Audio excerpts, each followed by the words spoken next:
Welcome to the Stewart Squared podcast, where me and my father go back to the early days of the personal computing revolution, the internet, and the mobile phone revolutions, and then tie it in together to how AI is affecting us. Last week, we did an awesome episode on the why AI, why you don't get any value from AI, and that's super interesting. And now this week, we're going to go back into history. I've been at the Internet Archive watching what happened with the Okay, DNS. before you go there, I just have to say to our listeners that you can go to salsop.substack.com to find the newsletter I wrote as a result of our conversation last week about why I'm skeptical about generative AI. And if you Yep. were to, if Keep you going. will actually no, so I'll put a pin in that. So if you were to give a three-liner on what you wrote about, what is it? So I used the conversation we had last week to outline how for 45 years I've been watching cycles of product adoption, and that all of my pattern recognition means that generative AI is an interesting thing, but is not transformative. That's not And three, but that's the basic idea. and this relates directly to the Internet Archive thing because I went to the Internet Archive. There was a DDoS attack. I was able to sit into the debrief on that. And so Brewster, the guy who started it, he mentioned that essentially the internet, um, there were several waves like this in the internet. And was the browser like this? Yeah, absolutely. So, and I do refer to it. So my experience, my lived experience is very first thing I got into in technology at the age of 24 was a program called VisiCalc, which ran on the Apple II. And business people who saw the value of VisiCalc, the very first spreadsheet, started buying Apple IIs to be able to use it. It was a really that was a transformative experience, and that was the very first article I wrote about how VisiCalc was this really cool program. But then the second time that happened was when Mosaic came out. Um, and just for the listeners, I had no connection to the internet, right? We had a local area network at the magazine that I was working at, InfoWorld, but no way to get out to the internet. So I had to go to the IT department and ask them for a floppy disk with Mosaic on it to install it on my computer, which was a Windows computer at the time. And so as soon as I installed Mosaic and started browsing, I probably spent the next 3 weeks not doing my job, just browsing around, going like, "Wow, this is amazing." That thing, "Wow, this is amazing." So VisiCalc, so Mosaic, which of course ended up being Netscape's browser, and then onwards. Oh, And then go so ahead. so Mosaic took Netscape's browser and commercialized it. The other way around. Netscape, yeah. Um, Yeah. Netscape, which was already in business, hired Mark Andreessen, and he redid Mosaic as the Netscape browser. Um, and that's where I first met Mark Andreessen back in the day. And then, so that was the internet, right? So you had the PC, the internet, and then the third thing was, the iPhone 2007, which was mind blowing, even though it had no apps on it. And there were, it's nothing like it is today. Um, and so what's number four? So it Well, really is that's generative AI is blowing a lot of people's minds, but it's not blowing mine. yeah. Is space blowing your mind? Space is an interesting topic, and as you know, I've gone deep because I have two companies that in our I have two companies in my portfolio, but we also have three others in our firm's portfolio. So I've had to learn about space, and I've gone pretty deep. It's, when you actually here's the mind-blowing thing about space. Uh, as everybody knows, Elon Musk, SpaceX, Tesla, et al. But as part of SpaceX, he started launching a bunch of satellites, and he's got, I think it's around 5 or 6 thousand up there right now, providing really fast internet service from the ground using one of their dishes. So that dish communicates with their satellite network, and I have one here in our house in Santa Fe, New Mexico. We have two methods of communication with the internet, both high speed. One is Comcast, which goes out through a cable to a fiber in the road down the hill here. And then we have Starlink, and the Starlink operates at the same speed, roughly, as Comcast. So I have a failover now. So if Comcast goes out, which is rare, it'll switch over to Starlink.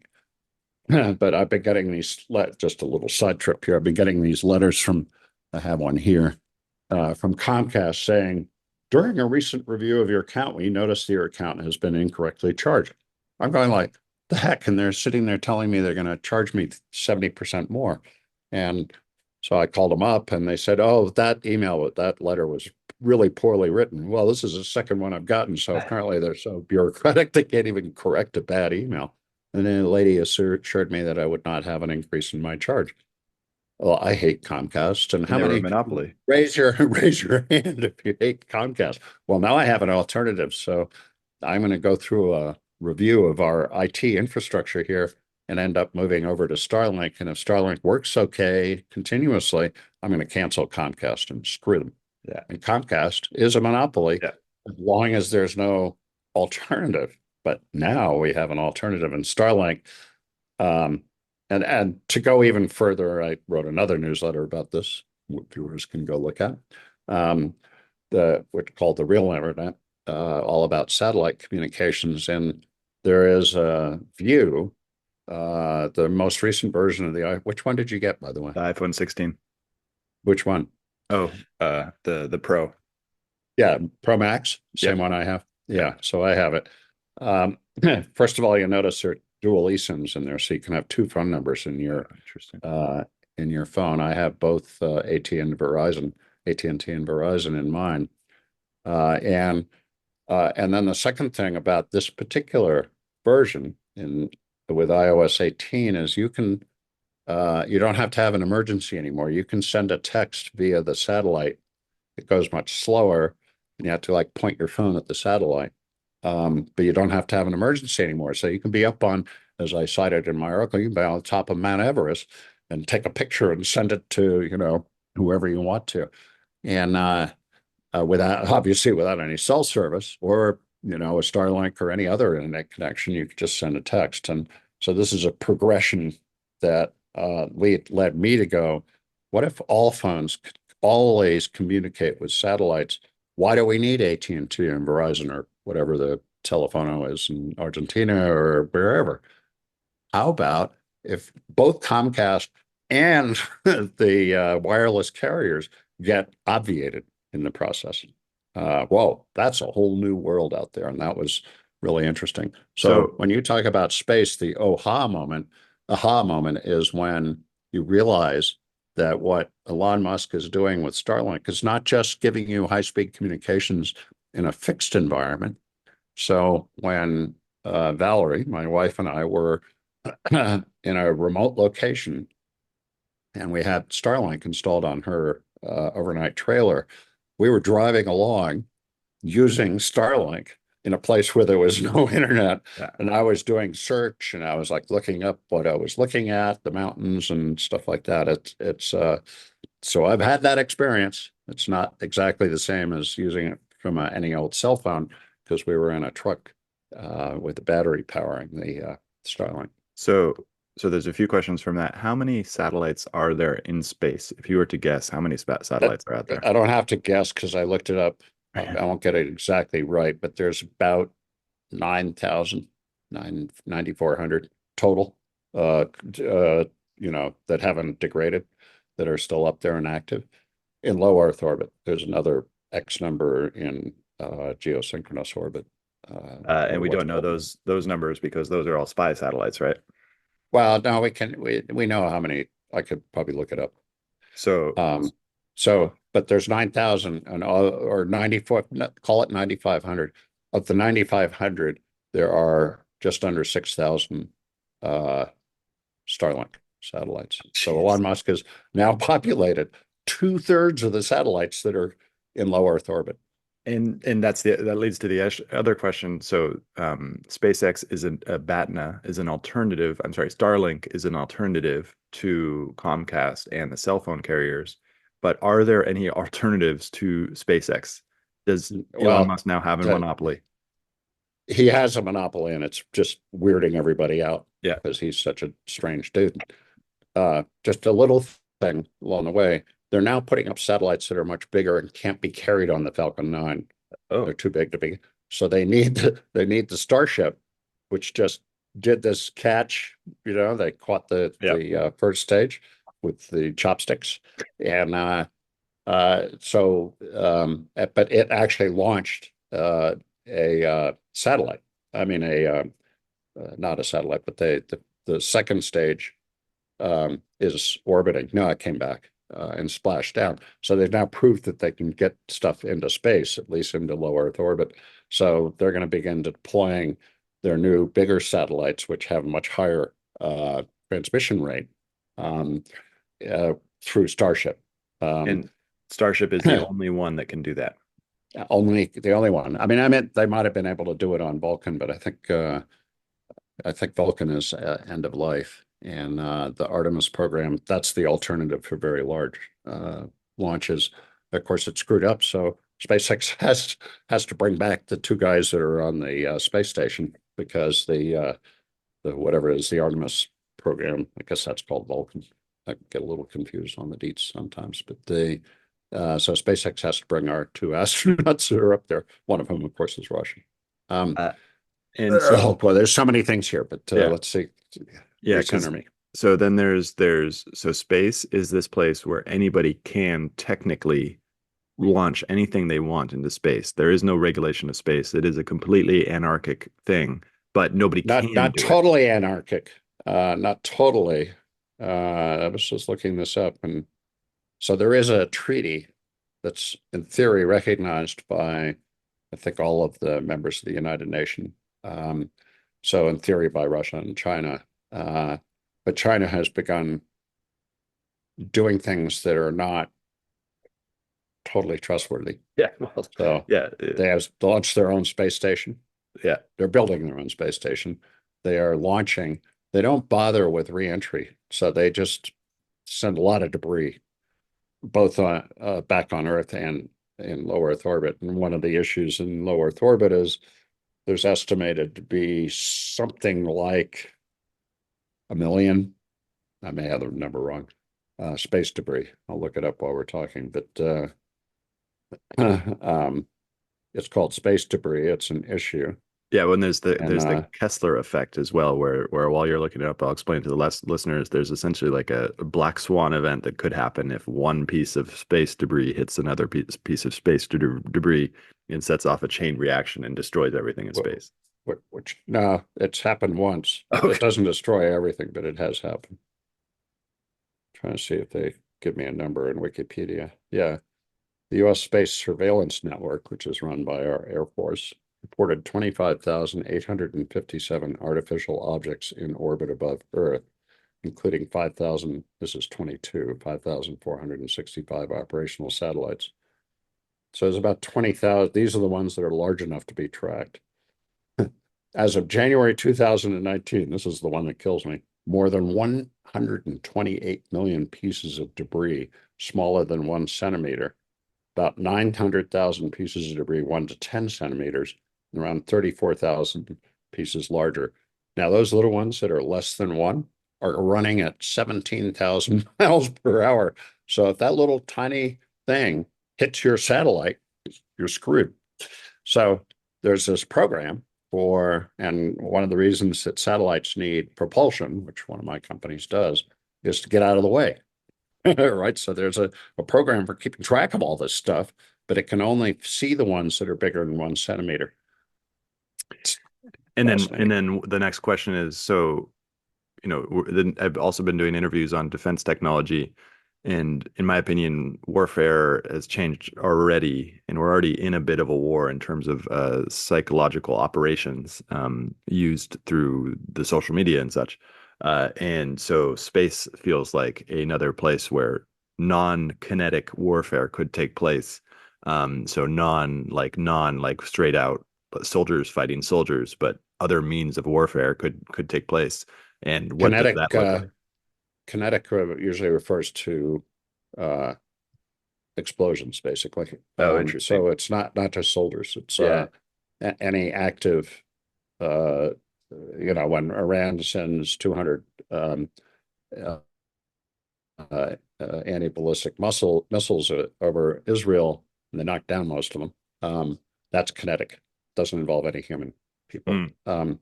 So right now there's two things going on that are related to national defense. And one is that there's a belief that the Russians have launched a nuclear weapon into space, and that they believe that the Russians will use it to blow up somebody else's satellite. And that's not totally confirmed, but it's publicly known. And the second is that there is a belief that, well, it's known that China is building a space station. It's known that they can fly in very low Earth orbit, the LEO, Mm. which is another topic, which means they're closer to Earth. And that there is a belief that they have launched satellites with lasers in Mm. them that can damage other satellites. They know for sure that they have satellites that are observing other satellites, so they're mapping all of our satellites, assumably everybody else's. So the result of all this is that the U.S. has decided that they need to have at least defense, if not offense, in space. So there is a new organization formed about 3 years ago called Space Force. And Space Force is taking over all of the space operations that the Air Force used to be responsible for, including tracking satellites, launching their own satellites. Oh, this is so And interesting. So, so we are now considering it a theater of war. so now we can take it back to history, which I've been Yeah. going in a deep dive in terms of DARPA, in terms of how DARPA got started. And DARPA got started because Department of there was a Sputnik satellite that was launched into space against Soviet threat. And then the U.S. government, the Department of Defense, was like, okay, we need a space agency, and so they put it inside of the DoD. But then Eisenhower was aware of the military-industrial complex, and so instead of allowing the DoD to take care of all of our space, he wanted a civilian administration to have space. So he created NASA, Mhm. and then DARPA was left without a mission. So then they ended up in Vietnam doing all sorts of crazy stuff. But going back to how that relates to today is that now we do actually have, it's no longer space. Well, I guess there probably have been many iterations of this, not many that Mhm. have been shown in public, but now we do have a defense and offense in space that is within the Pentagon. Yeah, this change in our formal attitude towards space, that it was supposed to be a peaceful, non-theater of war, uh, was true for a long time, right? Mm-hmm. So NASA was a civilian space agency. It was all about, the moon should be peaceful, that people shouldn't use it for military purposes. That ended Yep. 3 years ago, and it ended because China is clearly building an offensive capability in space. And also the fact that there's now economic interest in space, which is interesting. But this is this goes back even further into history, which is like the new continent, all the European traders who found a new continent, and it was just like boundless prosperity, boundless, and space has a similar thing where it's just so much up there, it's infinite up there. So yeah.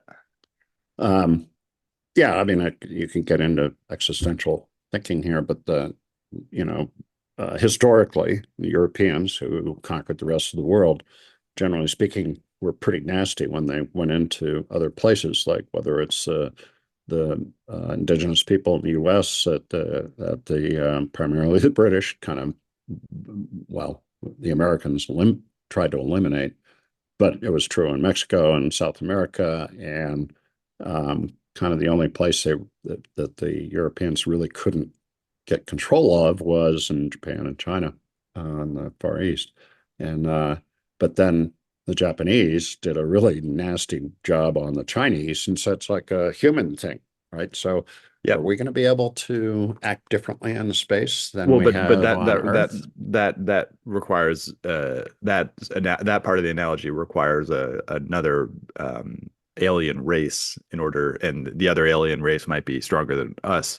But what I Might was be talking about, worse than us, might yeah. be better than us. It's like, this is all very philosophical because But we don't no, but I was actually talking know about the economic interests and how that relates to the new era of warfare we're going to have. because space right now actually does have an economic interest. There are Oh, satellites out there yeah. that do things that people want, and anytime there's economic interest, there's political interest. And anytime there's political interest, there's the chance of war.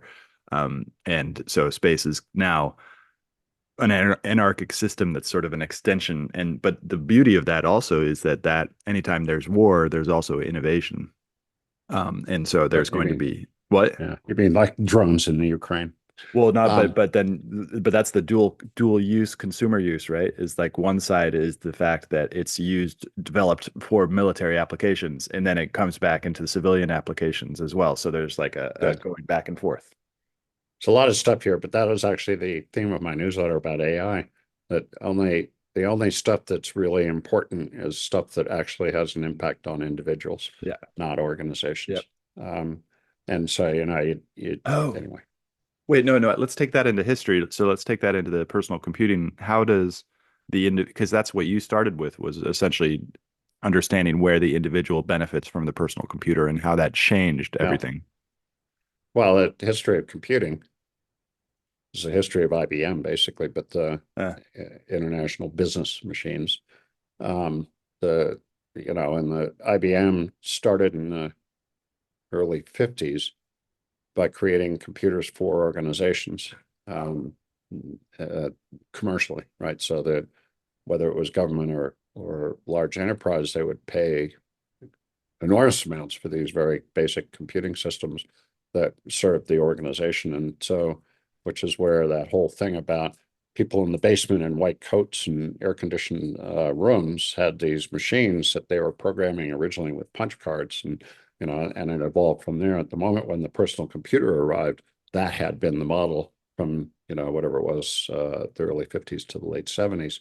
And then the PC showed up, and there was a lot of resistance to the PC as a business computer, which is why VisiCalc spreadsheet was so important, um, because it wasn't a serious computer and it wasn't able mm, to do these mm. enterprise applications.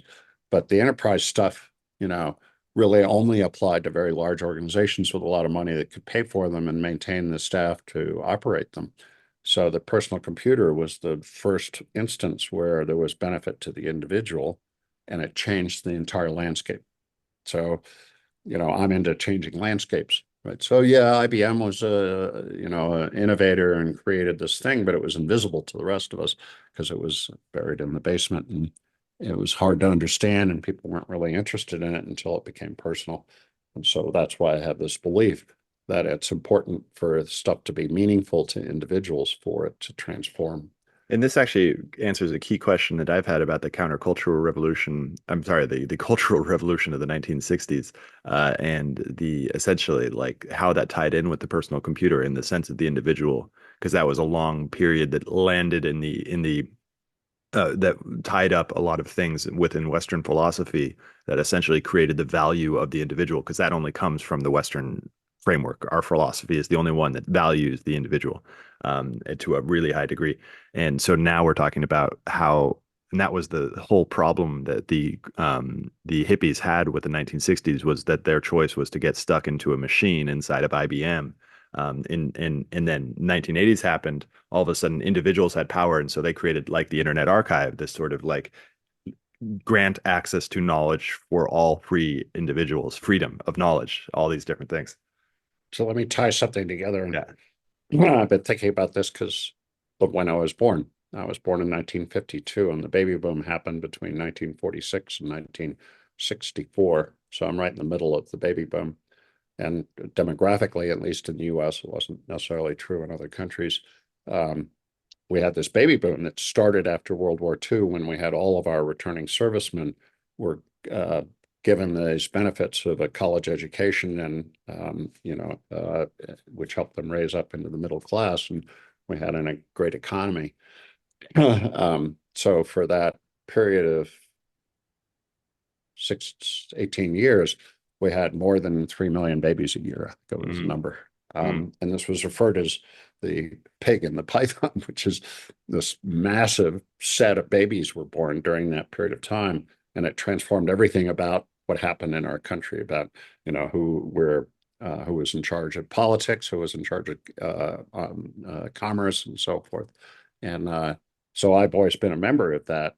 And so if you were born in 1952, you turned 21 in 1973, or, plus or minus wherever you were in the baby boom. Well, 1968 to 1974 was kind of the flower power, right? There was other stuff before that, like the beatniks but that was minor. But it blossomed into this thing that affected an entire generation, which is my generation.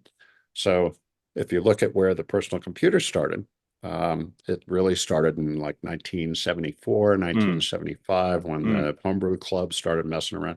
Well, these are people that are just graduating college and had no work experience, right? They weren't sitting there thinking like their parents did, that you have lifetime employment and you work for a company and then you retire and you had this whole model.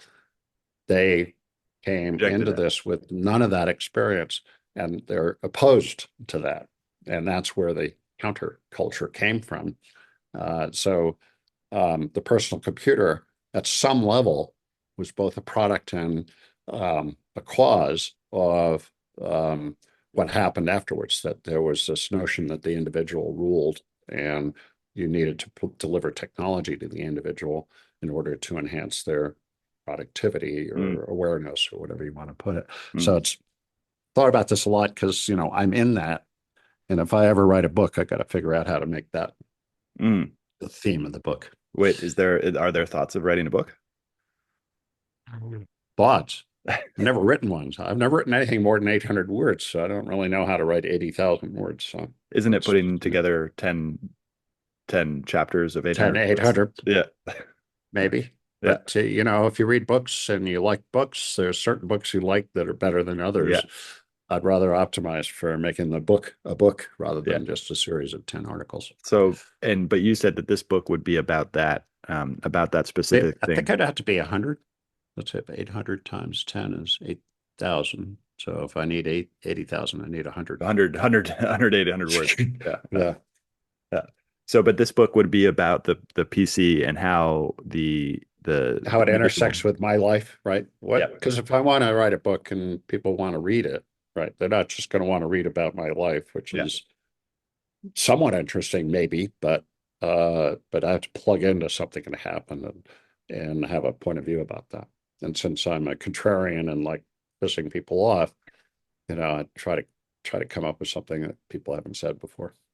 And it would be related to this essentially like the rise of the personal computer as it relates to the individual. Because I matriculated as an adult exactly when the PC started. Hmm. And so let's wrap this up with the essentially what we were talking about earlier about Mosaic. And because now everybody had a personal computer and we had to figure out how to network those computers together. And so Mosaic was a public standard, No, it wasn't a standard. It was a program, a right, program. that had been written by Mark Andreessen at the University of Illinois. Not quite. It's a university in the Midwest that, had an incredible uh, spreads in technical development research. And so he went to that university and understood what the internet was because he was going to school while the internet was being developed as a non-commercial entity. And I think there were other people involved, he and others at this university figured out people needed a way to like navigate. And so there was already some standards. And I'll be wrong about this, but I think the TCP/IP, which is the networking protocol for the internet, and like you mentioned, ways have been developed. So there were various building blocks, but him and his group put it together and to say you need a visual way to browse the internet, not Mhm. just a command line.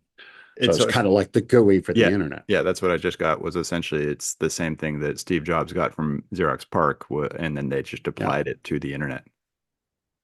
yeah. And this is what I've So been. Mosaic took the world by storm, but it was free, right? It was done by this university, and it was like in the ethos of the internet at the time, pre commercial.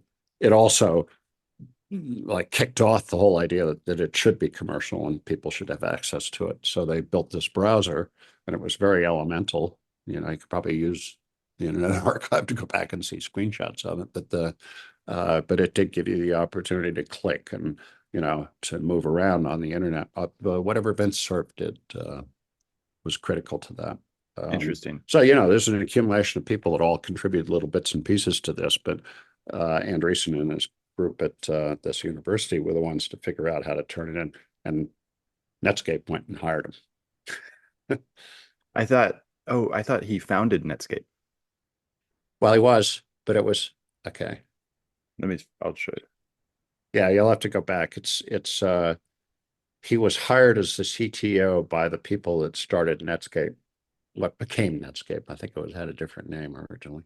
And I think it was funded by He was a co-founder. So here are the key details of Netscape's founding and early employees. Netscape was co-founded by Mark Andreessen and Jim Clark in April 1994. Jim Clark, right, who was the founder of Silicon Graphics. So Jim Clark recruited Mark Andreessen out of the university to start this company that became known as Netscape. So what is Silicon Graphics? Silicon Graphics is like Sun Microsystems, except Silicon Graphics did graphics. Sun Microsystems did workstations where you could do, pretty much anything with applications that ran on. It was based on Unix. Likewise, Silicon Graphics was based on Unix, but it was the one that innovated in the ability to produce graphics, right? And ended up being critical for like making movies and stuff where you're rendering images. Both Sun and Silicon Graphics are no longer with us. It was a period of time. It was sort of the follow-on to the mainframe mini computer workstation. Workstation was the bridge into the PC. So now taking this, go back to the article, we have various transformational changes. And in those transformational changes, one large piece of the infrastructure gets put into place. We now have the LLMs getting put into place. And now looking forward, there's essentially, we're going to have to actually like put people like Andreessen, whoever's going to be the new Andreessen, will have to put various pieces together, and nobody will believe them except for a small part of the population, because everybody else is scared of delusional fantasies of demise. Mostly in San Francisco, where you are right now, but that's a different topic. So the thing I said in my newsletter, which you now have to go back and read, is that LLMs are a batch process. Punch cards are a batch process. RDBMS, relational database management systems, were a batch process. Until you get into things that happen in real time, right away, always, you don't really get transformation. And that's why I'm deeply skeptical that LLMs are now AGI. LLMs are the antithesis of AGI because you have to go out and you feed them all this data, and it takes months and huge billions of dollars of processing to produce a new version of the LLM. But that LLM, as soon as it's introduced, is out of date because everybody else is working on LLMs and LLMs are being produced. So it's like, this is the fundamental thing I was saying in my newsletter that I just published, which is this is a batch process, and batch processes don't transform things. So this does actually get to the fantasy land. I've noticed something about AI and about is that there's something about the best researchers in the world that the best researchers in the world need to pay lip service or actually believe that AI right now is like a direct threat to our human population. And that is written into the contract between OpenAI and Microsoft. And OpenAI. That is really, really fascinating because there's no language in that contract that defines how they decide that they've achieved AGI. Just because Sam says it's so? No, it's the board. The board, and so I know, but the board is like is under Sam now. Yeah. Sam has control of the board. Yeah, and you'll remember I got into this. The last conversation we had is how the hell is Microsoft going to give up $59 billion of profit to own a piece of OpenAI, right? How are they going to trade in that right to get $59 billion of cash out of OpenAI in order for it to become a for-profit for them to be a shareholder? How that's at the core, and it's not visible, right? But Microsoft hired Mustafa Suleyman to be their chief AI guy. who came from a different organization, but is like Jan LeCun and Jeffrey Hinton and all these other major personalities in AI. And there's this whole reporting going on about the tension between Microsoft and OpenAI, which is primarily about how OpenAI is becoming for profit, but also is like Microsoft has not been able to really demonstrate. I said this in my newsletter.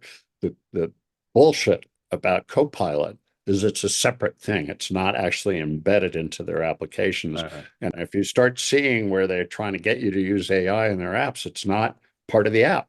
This is why, boom, this is why we're all looking forward to Apple Intelligence, because if Apple doesn't deliver, on-device intelligence that uses your own personal data, then we're all going to be disappointed in Apple Intelligence, and mm, Apple's going to have yep. a real problem on its Mhm. hands.